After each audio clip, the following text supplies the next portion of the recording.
What's up, everyone? I'm Dante, aka Game Fiend from the World Games here, and I'm back giving you another Dramascripted Saturday off of a week off due to busy work schedules. But how do we start off with every Dramascripted Saturday? And if you're new to Dramascripted Saturday, this is where we go over the most notable thing that happened in this past week of wrestling. But how we start off on every Dramascripted Saturday, we start off with the ratings, and we have Raw with 1.6 million, NXT 2.0 with 569,000. And we have AEW with 930,000. So we are going to kind of segue through all three major shows with a little bit of Smackdown at the end, and my thoughts on WWE pushing new talent, which the new talent would be Austin Theory and it would be Madcap Moss, but we're going to save that towards the end. We're going to go with the most notable, well, to me, the most notable thing that happened on Raw with the Rhea Ripley heel turn. So in this past Monday on Raw, Rhea Ripley turned on Liv Morgan, and she's now a heel.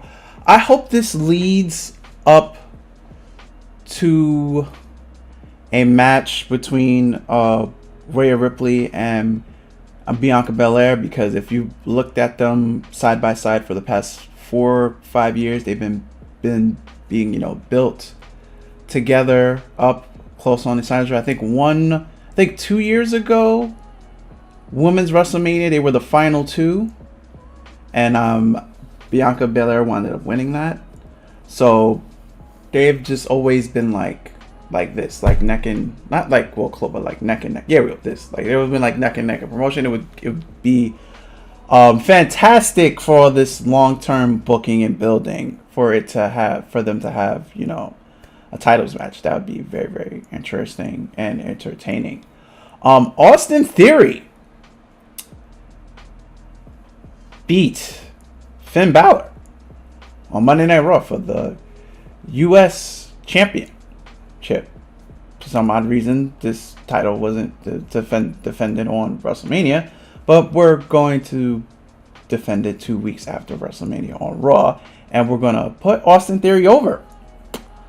Probably a lot of people saying probably like it's a little bit too soon. Austin Theory hasn't got a lot of build, but I'm actually eager to see where this is going to go. Finn Balor's had the title for what I want to say 3 months. It hasn't even felt like it because he hasn't even been on television. So he's had it for like I think 2 to 3 months, and it doesn't even feel like he had it that long. He hasn't even been on television. Wasn't in the Royal Rumble. Wasn't even in WrestleMania. So I mean, it makes sense to put it on someone that's always on the show every week, which is Austin Theory with Vince McMahon. Interested to see where this is going. All the heels came out, all the low end card heels came out to celebrate Austin Theory. Let's see where this goes. On to AEW. Yet we had another major announcement from the man, Tony Khan, and the announcement was he is doing a joint pay-per-view called the Forbidden Door with New Japan Wrestling. So it's going to be New Japan Wrestling x AEW. It's among the same thing that ROH did, I want to say like 2 years ago. I think it was called Supercard Battle, which it was ROH and New Japan Wrestling. Same thing, it's AEW and New Japan Wrestling even. And Tony Khan owns AEW, ROH and AEW, but he owns ROH now, so it's kind of, I want to say funny, he's basically doing the same thing that ROH already did. But oh my goodness, the matches that they could do in that pay-per-view. I'm looking forward to it. Among some updates on some long-term booking, we had MJF in the crowd with Spears. And then we have Warlow coming out with no wrestle music to go against the Butcher. And Warlow won this match, and then MJF with his shenanigans had security put handcuffs on Warlow to escort him out the building. So obviously this is going to lead to a match between MJF and Warlow, and then the pop that Warlow is already getting, and then the major pop that he will get after he eventually defeats MJF will be remarkable. Next week We are finally getting Shida versus Serena Deeb on Dynamite. This has been going on for like way too long. I just want to see what's next after this match. Whoever wins, is the winner going to go against Jade and her TBS title, or are they going to go after Thunder Rosa for her AEW Women's title? I would love to see another Serena Deeb versus Thunder Rosa match. That would be fucking insane.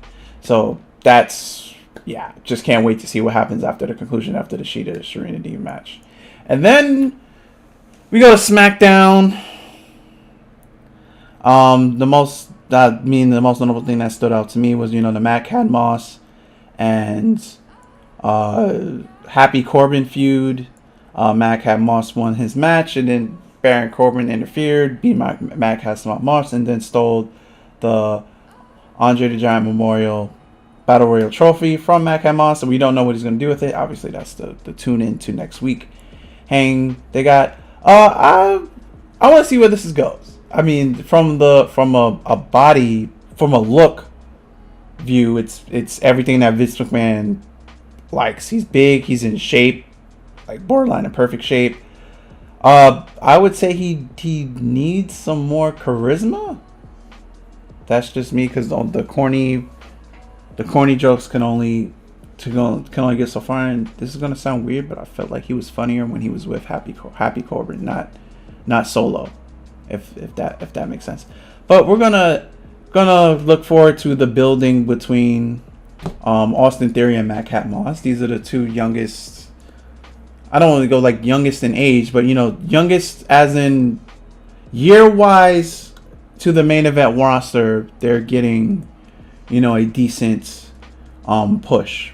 And their mid card title pushes are going well. Well, Austin Theory there has a mid card title. We'll see what they're gonna do with Madcap Moss after he defeats Happy Corbin. Maybe he'll go on to face Ricochet for the Intercontinental title in a future pay-per-view. But that's gonna wrap this up for this week's Dramascripted Saturday. Remember, there will be a Dramascripted Saturday, probably, hopefully, let's hope, every Saturday or every week. Dante, aka Game Fiend of all games, and I'm out of here. Later, and peace.